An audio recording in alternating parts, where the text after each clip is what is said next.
जे आरोपी जे मारणाऱ्याला मदत केली, कारण एक माणूस एका व्यक्तीला मारू शकत नाही किंवा जरी मेलेला असलं तर घेऊन शिफ्ट करू शकत नाही।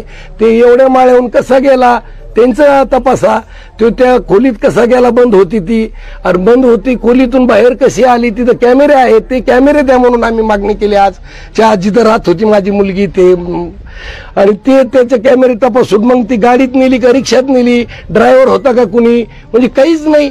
मुंडे साहेब सारखं डायरेक्ट ट्रॉलीवर, मग हे काय प्रकार आहे? ट्रॉलीवर डायरेक्ट डेड बॉडी पाहिली आम्ही आमच्या लेकराची। बरं तिथं कुणीही माणूस नाही, आम्ही विनंती केली, आमचे नातेवाईक जे जमले होते ते त्या आरोपीचे एकही नातेवाईक नाही। आम्ही जर आरोपीचे नातेवाईक असले रागावले तर त्यांना बोललो असतो, थांबला असतात, हे काही विषयच होत नव्हता। आम्हाला कळलं असती सत्यता, सत्यता नाही आणि माझी मुलगी अशी करणार नाही, मी ठाम सांगतो। त्याच्यामुळे त्या आरोपीला कडक शिक्षा व्हावा, काय तुम्हाला लावता येईल ते करा। जर माझ्या मुलीला न्याय मिळाला तर बाकी महाराष्ट्रभर देशभर काही असं आपले होणार नाही, अशी माझी कळकळीची विनंती। वैद्यकीय फील्डमध्ये काम करत होती ती आत्महत्या करू शकतात। आता वैद्यकीय क्षेत्रामध्ये काम करत असताना स्वतः थोडी स्ट्रॉंग असते हो, आणि तुम्हाला या अगोदर तिने काय सांगितलं होतं का? विशेष हे सगळा प्रकार घडत असताना तुमचा संशय काय काय आहे का? तर तुम्हाला घटना कळली कधी आणि त्या ठिकाणी काय संशयास्पद वाटलं की ज्यावरती तुम्हाला विश्वास ठेवू शकत? मी गेल्यानंतर डेड बॉडी पाहिली साहेब, तर मुलीच्या नेक म्हणजे जर तिने हँगिंग केली असती तर वेगळी मार्क असती, कारण मी पण पेशंट तसे पाहिलेत। पीएम रूम मध्ये गेलेलो आहे, इथं तिच्या छातीवर अनेक खुणा, डोक्याला मार, म्हणजे हानमारीत ती मेली गेली। ही मला माझी तरी त्याचा दावा आहे, पाहिलंय मी डोळ्याने। ते सुद्धा आम्हाला त्या तपास अधिकारी यादव मॅडम आहेत, ते म्हणतात नाही सर काही नाही ना, आम्ही पाहिलं तर त्याच्यावर मार्क आमच्या मिसेसने आम्ही पाहिलं ऊन किंवा मार्क दिसल्या। मग ह्या मार्क कुठून आल्या याचा कोणी तपास केलाय का? त्या मार्कावर आमचा एक संशय आहे। पीएम आमचं इन कॅमेरा केलाय, ते मोहिते साहेब होते इंचार्ज, त्यांनी त्यावेळेस आम्हाला लिहिलं, पण आज बी त्यांनी जे एखादं पालक हे त्यांना घ्यायला पाहिजे, त्यांची सही घ्यायला पाहिजे, ते काय केलं त्याच्यावर वॉच पाहिजे बाबा, रोजची रोज आम्ही दिलंय असं, अशी विनंती आहे। या सीसीटीव्ही फुटेजची जी मागणी केली तुम्ही, ती सीसीटीव्ही फुटेज कोणतं आहे आणि जे तुम्ही म्हणताय की हँगिंग केल्यानंतर खाली उतरण्याचा विषय किंवा एका व्यक्तीने तिथून आणण्याचा, नेमकी तुम्हाला संशय काय काय आहे? संशय मला मुलगी माझी मारली, माझी मुलगी आत्महत्या करायला की नाही एवढी स्ट्रॉंग होती। तुम्हाला जर खात्री करायची असती तिने जिथं तिथं ड्युटी केली, त्यांच्या मैत्रिणींनी सुद्धा जबाब दिलेला आहे, दोन त्यांना विचारा। आम्ही जर काही वेगळं बोलत असतो किंवा मायापोटी आम्ही जर काही खोटं बोलत असतो तर ते बी सत्यता करा। तिने आत्महत्या केलीच नाही असा आमचा ठाम निर्णय आहेच, केलीच नाही। तिला मारल्यावर आत्महत्या केली ती एक हँगिंग पाहिजे ना असं। आणि तुम्ही पाहता ना आत्महत्या, तुम्ही का आज एक केस पाहता का? सगळ्या महाराष्ट्रभर तुम्ही पाहता, त्याचे लॉक तोडतात, पोलीस येतात, नातेवाईक घेतात, मग पंचनामा होतो। तुम्ही नातेवाईक यायच्या आधी पंचनामा एवढी गडबड काय केली? आणि हँगिंग झालेला माणूस जिवंत राहू शकतो का सांगा?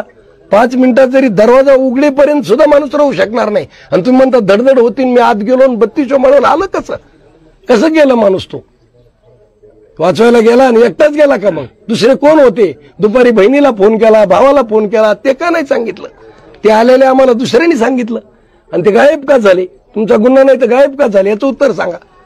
आता बोलताना तुम्ही मुख्यमंत्र्यांनी आणि ताईसाहेबांनी न्याय द्यावा असं म्हटलंय, या संदर्भात पंकजा मुंडे यांची जी काही चर्चा झाली का तुमची, त्यांनी काय तुम्हाला आश्वासन दिलंय किंवा काय? हा, ताईंचा दुसऱ्या दिवशी फोन आला, मला पण अपेक्षा आहे, ताई साहेबांकडे होते त्यामुळे ताईकडे पाहूनच मी मुलगी दिली माझी। ताईचे पियेत, नाहीतर ही डॉक्टर होती, हे मध्यस्थी माणसं जे आहेत ते म्हणले आहे आम्ही चौकशी केली, पण इंटरनल पर्सनल लाईफ आजच्या युगात हा जनतेला मी विनंती करतो की पर्सनल लाईफ आपण डोळ्यांनी पाहिल्याशिवाय किंवा चौकशी केल्याशिवाय देऊ नये, नुसतं चांगलं आहे म्हणून देऊ नये कोणी। आम्ही ते माहीतच नाही, 2021ला त्यांनी एका मुलीबरोबर त्याचा मी रिपोर्ट बी शेअर केला, मुलीने पाठवून ठेवला होता, पण मला सांगितलं की बाबा कोणाला सांगू नका। आणि आपली सायन्स बीडच नाही, सगळ्या महाराष्ट्रभर हिंदू धर्मात मुलगी एकदा दिली म्हणजे गेली, त्यामुळे तिने आम्हाला दडपण दिलं की पप्पा माझा संसार उद्ध्वस्त होईल, तुम्ही सांगू नका। आनंद तो जो तिचा मालक होता आरोपी आता सध्याचा, त्यांनी सांगितलं की मी आत्महत्या करीन, तुला मारीन। मग त्या धाकामुळे आम्ही कोणाला सांगितलं नाही आणि 2 महिन्यापूर्वी त्याला ते कागद मिळून आला. मग मला सांगा, मी जर एखादा गुन्हा केला तर माझ्या मिसेसला कळलं असतात तर कागद ठेवील का? म्हणजे याचा उद्देश तिला टॉर्चर बी करणं होता. पण ती एवढी स्ट्रॉंग होती, तेवढं वाचून तेवढं करून सुद्धा ती तिथंच राहिली म्हणली. असं आमच्याकडचे म्हणजे बोललेलं आहेत फोनवर. आमचे CDR ते करा, आम्ही काय बोललो ते काय बोलले, पालकाचा घ्या, त्या मुलीचा काढा, काय तपासणी करता येईल तेवढी करा, पण आम्हाला न्याय द्या अशी विनंती मी ताई साहेबाला फोनवर केली. काय म्हणाले तुम्हाला? काय ताई म्हणल्या निष्पक्षपणे माझा PA म्हणून मी त्याला वाचवण्याचा प्रयत्न करणार नाही, पण निष्पक्षपणे मी चौकशी करते. तुम्ही सावरा, मी तुम्हाला भेटायला येईल. आज येणार आहेत असं मला निरोप आलाय. जो तपास सुरू आहे त्या तपासावरती तुमचा समाधान आहे का आणि तपास योग्य पद्धतीने चालू का? कुणी यामध्ये हस्तक्षेप करत असं वाटतं? नाही, हस्तक्षेप करतंय हे तर आम्ही सांगू शकत नाहीत, पण तपास का नाही, संशय का आहे किंवा का नाही, कारण 2 नाते आम्ही 3 जणांचे नावं लिहिलेत आणि कोणता बी कृत्य करताना ते 3 जण 3 1 2 काय एकापेक्षा जास्त व्यक्ती तिथं असं असा आमचा दावा आहे आणि हे आहेत. आणि यांनी मुलींनी सांगून सुद्धा यांनी काहीच कारवाई केली नाही. ठीक आहे, आमची मुलगी लय त्रास देत होती तर त्याने हात जोडून म्हणायचं, साहेब जरी तुम्ही हे केलं तर आमचं जमत नाही, हे लेकरू घेऊन जा, माझं लेकराचा जीव गेला नसतानाच. यापूर्वी कधी गौरीनं तुमच्यापाशी अशी अडचण बोलून दाखवली हो, होती की मला मारहाण होते किंवा मला त्रास होतोय आणि हा सगळा त्रास मला सहन करण्याच्या पलीकडे आहे, असं कधी चर्चा झाली तुमची? चर्चा आपला 1 ऑक्टोबरला त्यांनी शिफ्ट केलं सामाईन. त्यावेळेस हे आरोपींनी माझ्या मुलीला सांगितलं की हे महत्वाचे कागदपत्र आहेत, हे मात्र व्यवस्थित ठेव. पण ते काही म्हणजे मी हे करीन थोड्या कारणावर म्हणून ती महत्वाचे म्हणल्यावर मला पत्नी म्हणून माहीत पाहिजे म्हणून तिने ते तपासले तर तिच्या हातात हे रिपोर्ट लागला. कोणचा? त्या मुलीबरोबर एका आंबेजोगाईच्या 2021ला सोनोग्राफी करून अबॉर्शन केले आणि त्याच्यावर आनंद गर्जे पती, आनंद भगवान गर्जे पती असं नाव आहे. तुम्ही ते मी पोलिसला दिलाय ते रिपोर्ट, हे जपून ठेवा. मग मी गौरीला मुलीला म्हणलं, बाई हे एवढं जर होत असेल तर तुला टॉर्चर करणारच आहेत, तू तिथं राहू नको, ये आपण मिटिंग टाकू, एवढ्याला बोलू.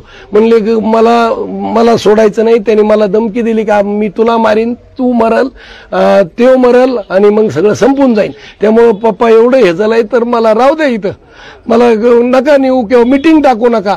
आणि जर मिटिंग टाकून मला राहायचं तर ते एक अपराध्यासारखं होतं आणि सगळीकडे चर्चा होती, नातेवाईक भाऊ किंवा असं आहे मग असं आहे. तर ती एक विनंती आहे की तेव्हा आम्हाला माहीत झाल्यावर आम्ही जरा लक्ष द्यायला लागलो, फोन करायला लागलो, ती फोन करायला लागली आणि फोन केल्यानंतर तिने सांगितलं की असं आहे. आणि मी बर्थडे होता त्यांचा, त्याला मुद्दाम गेलो की बा यांचं कसं चाललंय. त्यावेळेस सुद्धा मी म्हणलं याला मी वैयक्तिक बोलतो आधी, आणि जर त्याने ऐकलं नाही तर मग नातेवाईक मध्यस्थी माणसं ताईकडे आपण जाऊ, ताईकडे असल्यामुळं. आणि ती म्हणली नाही पप्पा, त्यांनी मला सांगितलं असं तसं. कधी होता वाढदिवस? कधीची गोष्ट? 3 ऑक्टोबर. आणि तोपर्यंत सुद्धा काही नाही. हे डायरेक्ट आम्हाला तोपर्यंत चांगले, पण डायरेक्ट आम्हाला किती 23 तारखेला शनिवारी संध्याकाळी फोन आला आणि फोन येताना सुद्धा त्याच्यात वेगळा आला. मला बोलले की मामा गौरी सुसाईड करायला लावली. अरे बरं, गौरी सुसाईड म्हणलं काय करायला लागली, सुसाईड मध्ये काय करायला लागली? पॉयझन घ्यायला लागली.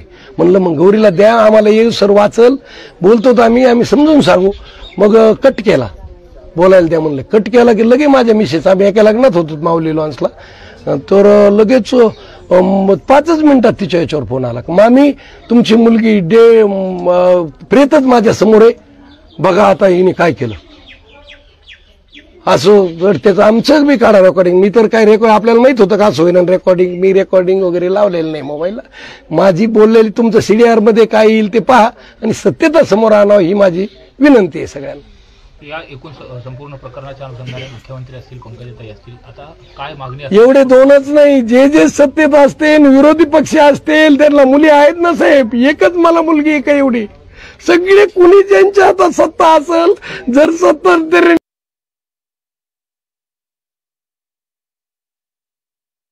विरोधक कुणी असेल त्यांनी काम म्हणजे ते आम्हाला न्याय द्यावा, आमच्या मुलीला न्याय द्यावा अशी आमची मागणी आहे. ही आत्महत्या नसून ही हत्याच आहे.